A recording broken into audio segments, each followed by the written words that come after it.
السلام علیکم بھائی جان۔ وعلیکم السلام جی بھائی جان، آپ کہاں سے آئے ہیں؟ جی، بسم اللہ الرحمن الرحیم۔ میرا نام عمر جاوید بٹ ہے، میں پریزیڈنٹ ہوں ریڈی میڈ گارمنٹس رنگ محل میں۔ میں عرصہ دراز سے امجد بک ڈپو پہ آتا رہا ہوں۔ ان کی جو کوالٹی ہے پروڈکٹس آفس ایسیسری کی وہ بہت اچھی ہے۔ ان کے ریٹ بھی مارکیٹ سے بہت کم ہے، آپ آن لائن بھی چیک کر سکتے ہیں۔ اور ان کے بعد ایک بڑی وسیع رینج ہے آفس ایسیسری کی، بکس کی، اور کافی چیزوں کی ان کے پاس بہت وسیع ایک رینج ہے۔ اور سب سے مین چیز ہے ان کا سٹاف بہت کمپرومائزنگ ہے۔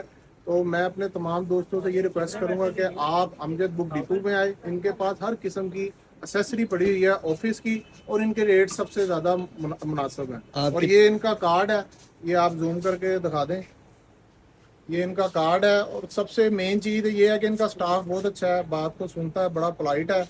اور میرے خیال میں اخلاق سب سے اچھی چیز ہوتی ہے۔ چیزیں تو ہر کسی نے آ کے مارکیٹ سے لینی ہوتی ہے، اور ان کا آپ کے کیمرے کی آنکھ دکھا سکتی ہے، ان کے پاس بڑی وسیع رینج ہے چیزوں کی، اور مارکیٹ سے بڑے کم ریٹ میں آپ کو انشاءاللہ یہ چیزیں ملیں گی۔ بہت بہت شکریہ۔